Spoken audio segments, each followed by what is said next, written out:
Hello all of you. Today we will going to study physics class 11th part 4.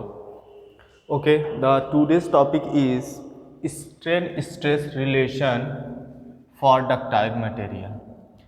तो जो total material हमको study करनी है stress strain curve, वो 3 types के मटेरियल्स हैं। फर्स्ट है डक्टाइल मटेरियल, सेकंड है ब्रिटल मटेरियल और थर्ड है इलास्टोमर्स। तो इलास्टोमर्स को स्टडी नहीं करेंगे, इसमें हम 2 स्टडी करेंगे, डक्टाइल मटेरियल और ब्रिटल मटेरियल। तो फर्स्ट केस देखते हैं डक्टाइल मटेरियल के लिए। क्या हमको बनाना है? Stress strain curve.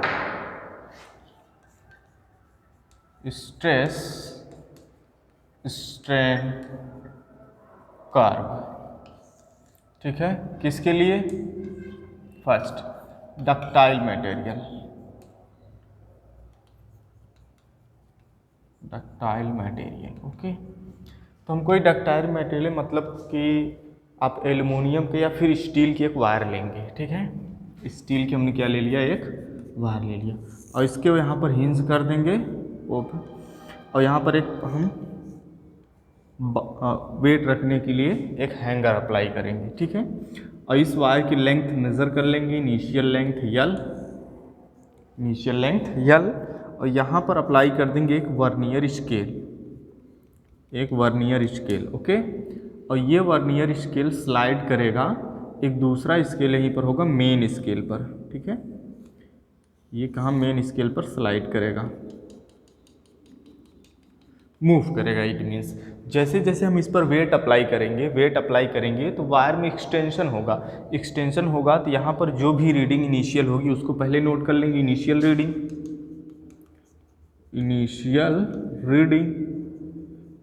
ठीक है। विदाउट इलांगेशन के लिए एक रीडिंग आएगी, इनिशियल रीडिंग, ओके। वो नोट कर लेंगे। उसके बाद फर्स्ट वेट अप्लाई करेंगे तो इसमें कुछ एक्सटेंशन होगा। जब कुछ एक्सटेंशन होगा, ये मेन स्केल फिक्स है बट वर्नियर स्केल इसके ऊपर स्लाइड करता है। तो जैसे ही वर्नियर स्केल नीचे जाएगा वायर एक्सटेंस होने के बाद थोड़ा बहुत, तो वहाँ पर सेकेंड रीडिंग आएगी, ठीक है। तो इनिशियल रीडिंग और सेकेंड रीडिंग का डिफरेंस निकालेंगे, जो वैल्यू आएगी वही होगा extension in wire. It means delta L1 पहली एक्सटेंशन वैल्यू, ओके। वैसे ही फिर दूसरा वेट अप्लाई करेंगे, मतलब और वेट बढ़ाएंगे तो आपको फिर मिलेगा डेल्टा L2। फिर और वेट अप्लाई करेंगे डेल्टा L3। तो यहाँ पर वेट अप्लाई करेंगे, वेट मीन्स स्ट्रेस अप्लाई करेंगे। देखो इसका क्रॉस सेक्शनल एरिया कुछ होगा A, तो जो भी हम फोर्स अप्लाई करेंगे वो वहाँ से कैलकुलेट कर देंगे, फोर्स अपॉन एरिया से स्ट्रेस कैलकुलेट कर लेंगे, ठीक है। तो अब स्ट्रेस और ये स्ट्रेन कैसे कैलकुलेट होगा? Divided by L, delta L2 divided by L, delta L3 divided by L। तो जितने इलांगेशन होते जाएंगे सब में इनिशियल वैल्यूज हम डिवाइड कर देंगे। तो हमको फर्स्ट टाइम जो लोड अप्लाई किए थे तब का स्ट्रेन, सेकेंड टाइम का स्ट्रेन और थर्ड टाइम का स्ट्रेन, ऐसे स्ट्रेन हमको मिलेगा। स्ट्रेस कैसे मिलेगा? जो पहले फोर्स अप्लाई किए F1, उसमें इसके क्रॉस सेक्शनल एरिया से डिवाइड करो, फर्स्ट स्ट्रेस, ठीक है। वैसे F2 जब दोबारा और लोड अप्लाई करेंगे, total weight F2 divided by cross sectional area, load apply करेंगे F3 divided by cross sectional area. तो हमको स्ट्रेस भी मिलता रहेगा और स्ट्रेन भी। अब इन्हीं स्ट्रेस और स्ट्रेन में हमको क्या अप्लाई करना है? एक ग्राफ प्लॉट करना है। तो जब ग्राफ प्लॉट करते हैं हम stress strain curve for a ductile material, तो डक्टाइल मटेरियल वो मटेरियल होते हैं जो maximum range of plasticity represent करते हैं। मैक्सिमम रेंज ऑफ प्लास्टिसिटी, इसमें मतलब लार्ज रेंज तक प्लास्टिक बिहेवियर रिप्रेजेंट करते हैं। वो कैसे करते हैं? वो ऐसा होता है कि जब हम वायर पर फोर्स अप्लाई करते हैं तो एक्सटेंस होता रहता है, जब हम फोर्स हटा लेते हैं तो अपने आप को रिगेन करता है। मैक्सिमम लोड अप्लाई करेंगे, मैक्सिमम एक्सटेंशन होता है, और उसके बाद लोड अप्लाई करेंगे तो वो कुछ प्लास्टिक बिहेवियर रिप्रेजेंट करता है, पूरी तरह खुद को रिगेन नहीं करता है। तो ये जो प्लास्टिक बिहेवियर आते हैं इंक्रीज इन लेंथ, वो इसमें ज़्यादा आता है, लार्ज रेंज होता है। किसके लिए? डक्टाइल मटेरियल के लिए, थोड़ा सॉफ्ट होता है, ओके। तो इसमें जो ग्राफ प्लॉट करेंगे तो यहाँ पर क्या होगा? स्ट्रेन, यहाँ पर किसकी वैल्यू लेंगे? Stress, okay. तो इसमें ये देखा गया कि पहले तो स्ट्रेट लाइन आता है, क्या आएगा? Straight line till point A, this is point O and this is point A, यहाँ तक स्ट्रेट लाइन आएगा। उसके बाद बहुत हल्का सा कर्व होता है, ठीक है। यहाँ बीच में हम लेते हैं B, और जहाँ से कर्व मैक्सिमम होने लगता है वहाँ पर पॉइंट C, ठीक है।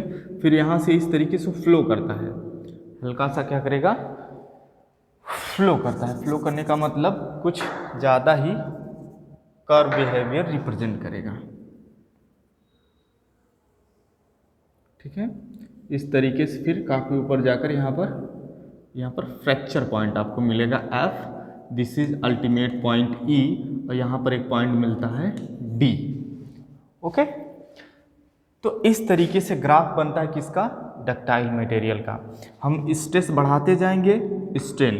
तो ये फर्स्ट पॉइंट A है, A को क्या बोलते हैं, this is proportional limit, proportional limit, proportional limit.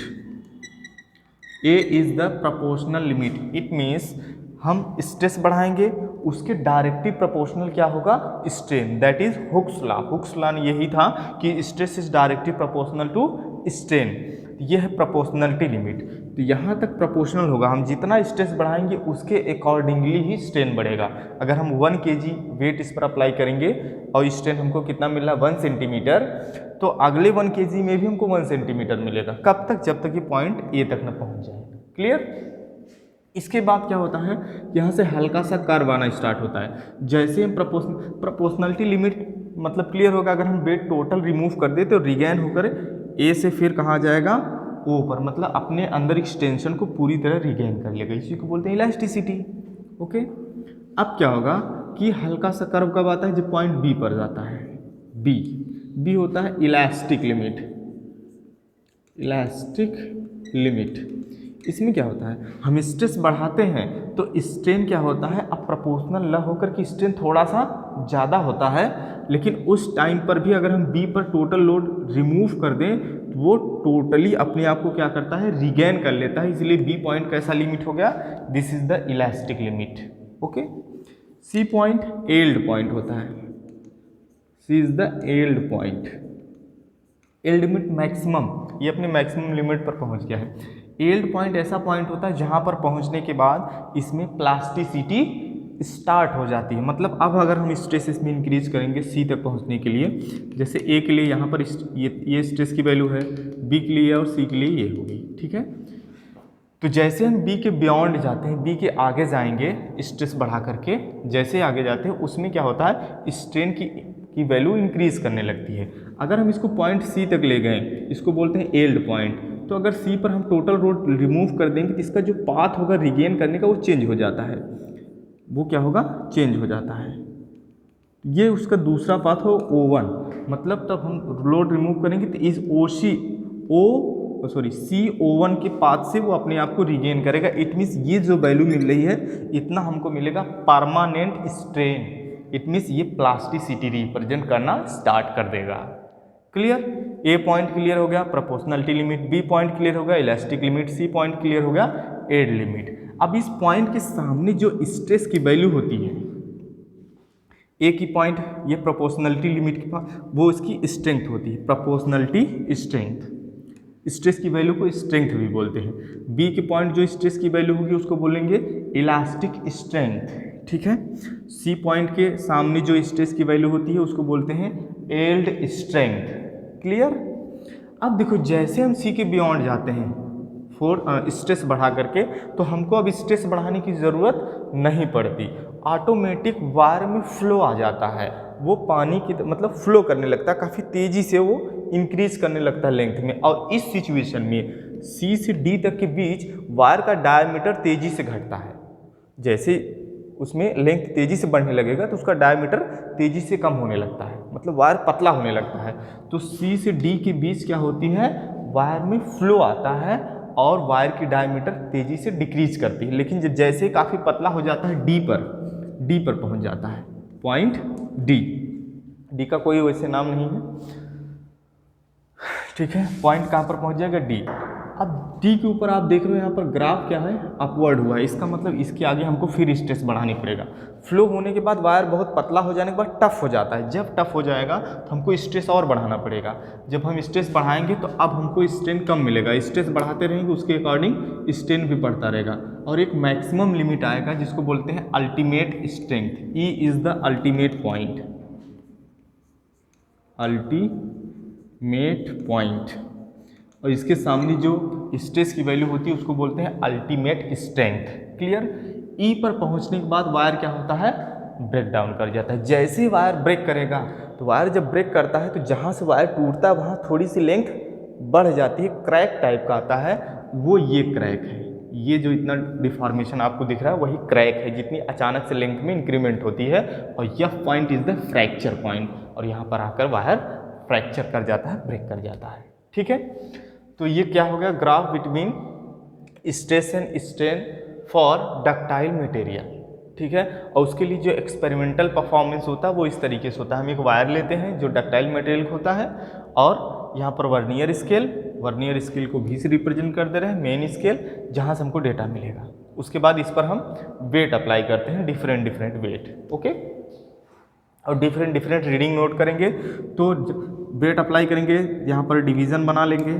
ठीक है, पिक्टोग्राफ की कॉपी पर डिवीज़न बना रहता है, इधर भी डिवीज़न बना रहता है।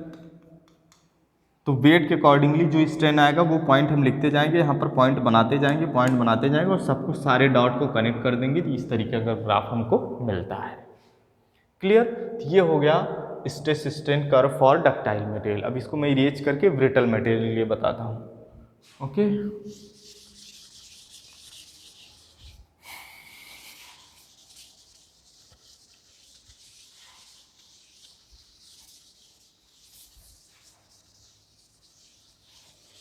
Stress strain curve for brittle material, TLE, brittle material.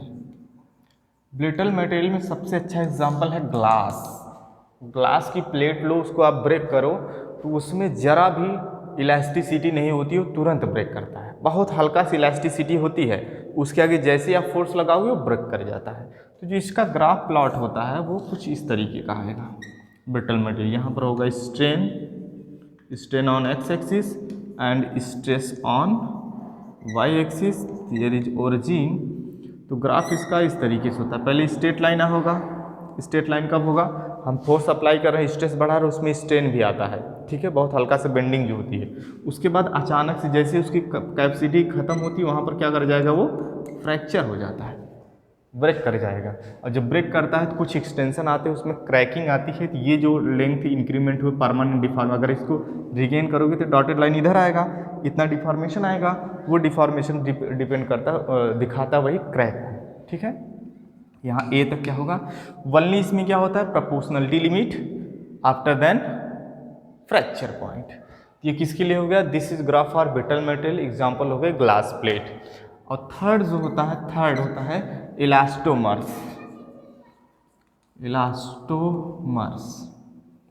अब देखो इलास्टोमर्स का सबसे बढ़िया एग्जांपल है रबर, जिसका नाम इलास्टिक है, इलास्टिक से इलास्टिसिटी। ठीक है, तो रबर क्या करता है, इसकी जो खासियत होती है इलास्टोमर्स की, यहाँ पर स्ट्रेन लेंगे, ये हो गया स्ट्रेस। इलास्टोमर्स जो है हुक्स लॉ को फॉलो नहीं करेगा, पहली चीज़। और दूसरा, उसमें जो स्ट्रेस स्ट्रेन होता है वो डिफरेंट होता है, उसका ग्राफ कभी भी स्ट्रेट लाइन नहीं होता, कुछ इस तरीके का होता है। देखो इस तरीके का रबर आप जब स्टार्टिंग खींचते हो तो बहुत कम फोर्स से बहुत ज़्यादा खींचता है, मतलब स्ट्रेस कम स्ट्रेन ज़्यादा। देखो अगर हम इस पॉइंट पर खड़े हो जाएं तो यहाँ देखो स्ट्रेस इतना है लेकिन स्ट्रेन काफ़ी बढ़ गया। और यहाँ पर अगर खड़े हो जाएं स्ट्रेस इतना बट स्ट्रेन ये, तो कम फोर्स में ज़्यादा स्ट्रेन आपको देखने को मिलेगा, ज़्यादा खिंचाव देखने को मिलेगा। और उसके बाद जब रबर पतला हो जाता है तो अपने आप टफ होने लगता है, तब आप फोर्स अप्लाई ज़्यादा करोगे लेकिन उसमें खिंचाव बहुत कम होता है और फाइनली क्या कर जाता है, ब्रेक, फ्रैक्चर। तो इसका ग्राफ स्ट्रेट लाइन नहीं होता, इस इलास्टोमर्स जो हो वो हुक्स लॉ को फॉलो नहीं करते हैं। क्लियर। तो चैप्टर में जो आपका थ्योरेटिकल पोर्शन था और इससे पार्ट थर्ड में हमने सारे फार्मूले बता दिए थे, तो अब इसका न्यूमेरिकल बचा हुआ, बाकी थ्योरेटिकल पार्ट जो है कवर हो गया। ओके, तो फिर मिलते हैं नेक्स्ट वीडियो में। Thank you.